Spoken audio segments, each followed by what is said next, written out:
All right, so this is going to be kind of a cool video, not for everybody, but for people that want to know this stuff. It's going to be amazing. How did I get all of this stuff, all these amps, and Axe-Fx, and SansAmp, and a DI to all be able to be plugged in together and have little to no ground noise? And I mean, I would say no ground noise, really.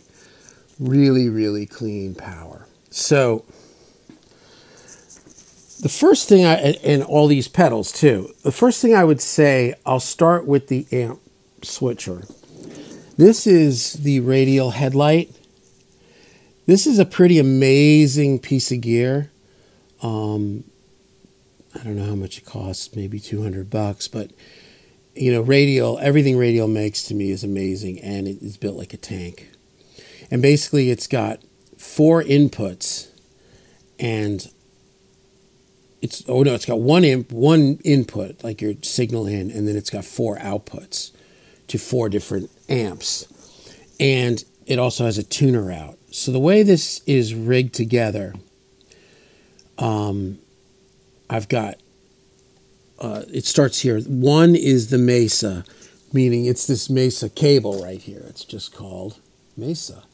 And so I can plug it into the Mesa and get the Mesa, or I can plug it in here, and they're all kind of interchangeable. That is 1. 2 says 77, which is the one up here with the Marshalls. Okay. 3 is 22, which is down here with the Supersonic 22. And then that can go into the orange, or it can go into the category 5. But you can plug the Mesa into the category 5. You can basically have 3 lines here that all can be, like I can unplug this from the 22 and go down here, and now I've got orange. And then you can run multiple amps at the same time. So I've got 3 patches on this amp rack.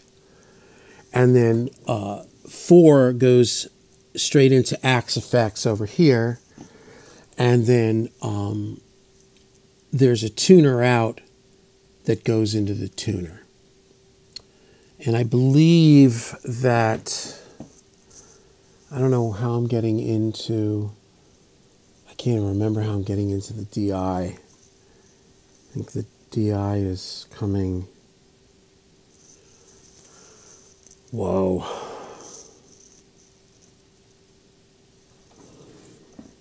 Oh, I think the DI is coming off of the Boss. We'll get into that, right? Because this is pre-Radial. So my friend Caleb hit me up the other day, and he has one of these, and he's trying to figure out how to get these amps to all work and not be buzzing. And I'm going to tell you how I did it. First of all, it takes some experimentation, right? You've got to kind of figure out what works, right? So channel 1, which says Mesa, has no ground lift or polarity. That's like that's the amp that it's going to all work off of. So what I would do is plug an amp into 1, and then plug another amp. So let's say I put the Mesa in 1, and I put the Fender in 2. I play the Mesa. Well, all right, so before I put the Fender in 2, I just put the Mesa in 1, I play it, it sounds clean. No buzzing, sounds great. Now I plug in we'll say 77, we'll go into the Marshall. I plug in the Marshall, and now the Mesa, now I go back and retest the Mesa. You got to keep going back. The Mesa's good, but the Marshall seems buzzy.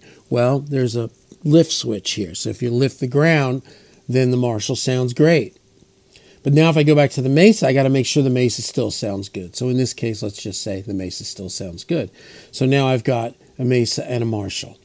And then I go down to the 22, which is the Fender. I plug the Fender in, and that's it. And each time you get one sounding good with the combinations of lifting grounds, you just have to go back and retest and make sure they're all good. The last one being Axe-Fx is a little trickier because that's plugged in on the rack, so in a sense it has a certain kind of ground through the rig. That one was a little tricky, but I figured it out. There's also ground lifts on the back of Axe-Fx. So a couple of things that I will tell you that I told Caleb. First and foremost, don't have junk cables. Like, have good cables. And you don't have to have monster cables or, cables that are super expensive. I just mostly use, whatever Guitar Center, Lifeline. I'll have a few Megami maybe or something. But most of it's just, they're just decent cables. It's not junk, right? And there's kind of a thought on some of that. So my friend had a really expensive cable. It was a it was a 10-foot cable that cost like $120. And it was supposedly like the most whatever. It gave the least amount of resistance. It was really shielded. It was like whatever, 14 grade wire. Like, it was the best of the best of the best, right? I never liked the way my guitar sounded with that cable. It always sounded too bright. It always sounded too bright. And I never knew why. I may still not know why, but now I have a theory. So we had all these Megami cables in the studio, and Mark Cameron, who is he's a guru of sound, I guess, to an extent, Cameron Mods. That's the guy that modded my 800. He came in the studio, and he was, we were testing amps and recording or whatever, and we had all these Megami cables, and he's like, yeah, don't use those cables. Those cables are terrible for guitar. I was like, really? That's funny you say that, because I don't know why, but I feel the same way. He's like, yeah, you want cables with some resistance. He says, think about Hendrix, man. He was using curly cables. Like, they were using all these like super lame cables. And he says, what happens is when you get a cable that gives more resistance, it shaves off the top end, and it makes the amp actually sound sweeter. And it enables you to also turn up maybe the presence or the top end a little bit without it getting harsh. And I thought, okay, in an odd way, I'm going to buy that. I'll take two. Take two, they're small. And, that's what he told me. So,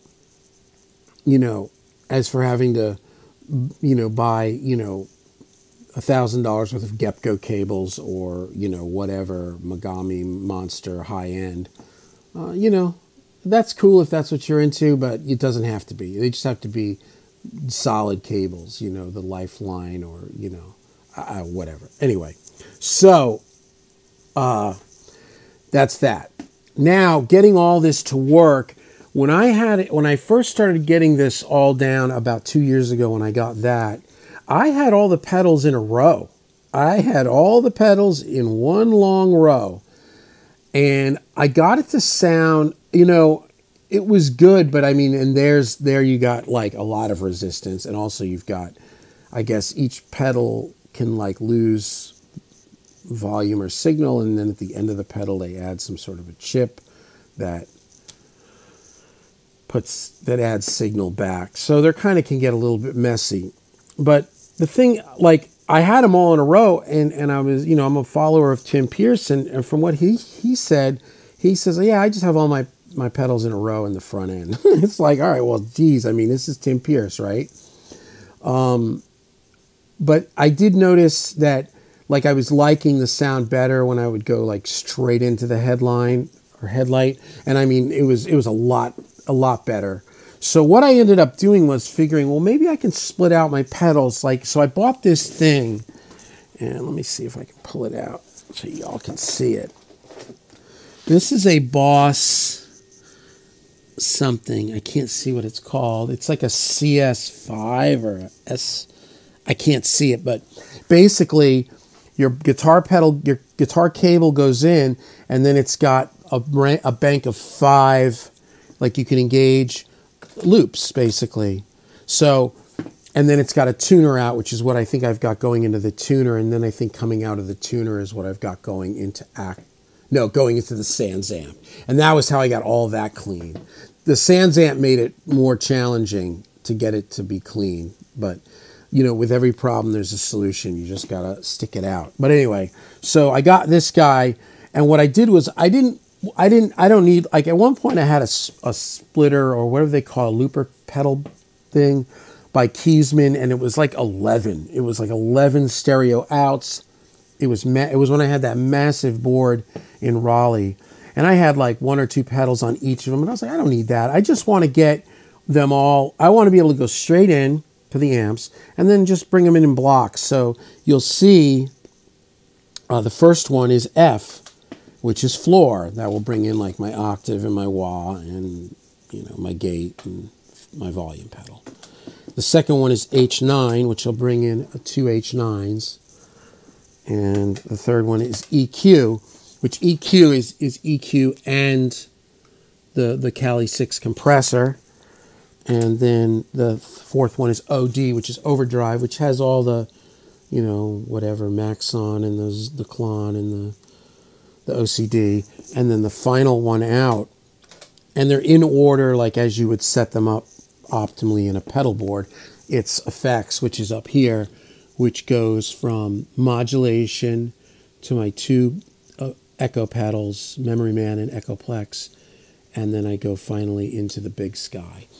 And keep in mind, with all of this, I can literally still plug my guitar straight into a Fender or Marshall if I just want a straight, dry rhythm sound. I don't ever do that anymore because, honestly, this setup here is fantastic. It sounds amazing. It really does. Clean, clean, clean as far as buzzing, noise, any schmutz. Now, the other thing that I did that I told Caleb that was huge is I bought a separate power conditioner. Like here I've got the Trip Light, the big Trip Light power that runs the rack, the computers, all the preamps, compressors. It's all going into there and it's all being fed into there as far as power. So it's cleaned, it's balanced, it's conditioned. It's also all obviously grounded together. The converters, the clock, all this stuff. What I did was I bought another one here and I put it on an opposing circuit, a plug. So the amps are separate and everything is on that. All the pedals, all the power supplies, the amps, the headlight, the Axe effects, you name it. And I found that really did clean it up because when I had everything running into the one Trip Light, you could you'd hear like you'd hear things, you'd hear sounds, you'd also hear like sometimes if I switched certain programs in the computer, you'd hear the amp modulate like whatever. You'd hear things. So getting that separated was huge. So I would say that those are your main things as far as this whole thing. Getting your amp rig separated from your computer studio rig on a power source. Getting a good, like a Trip Light or Furman or a good power conditioner. I have the headlight. I mean, Voodoo Labs makes some of this stuff. There's a bunch of companies. I had a bunch of the Voodoo amp splitters or amp selectors. They're nice. Every one of them died after a few years. And at one point, I had the headlight and one of those, and the headlight just sounded better. I mean, a Radial is just, to me, unless you want to go to the next level and spend $800 on something, it works great. And the other thing too, so I've got my cabinet runs coming in from here. From here they go into here. Now here are my 3 cabinet runs. So you'll see I've got 3 nice, good high-end cables. Cab 1 is greenbacks. Cab 2 is vintage 30s. And then this one says gold. That's the 212. And then, so here is the back of all my amps. And now, obviously, there's a couple of companies that make these splitters, these like cab splitters. These are going to be really expensive. And not that I wouldn't spend the money, but I like it like this either way. I know that Pete Thorne and Dave Friedman talk about the Amp Pete. which does this, which basically you can click one cab or another cab on your amp, and when you turn off the one cab, it sends a load or something. It keeps a resistant load to the amp, because what you don't want to do is have the amp on and not have a cab plugged into it. So, but this is just my little manual. So I've got my Mesa. So you'll see it says Mesa. These cables were all made for me from Gepco. These are the best Gepco cables. This I spent some money on just because this to me is important. And if I go here and I get cab 2 and I put it into Mesa, look at this. Here's my amp selector, boom, with one hand. And now the Mesa is now plugged into the 212. There you go.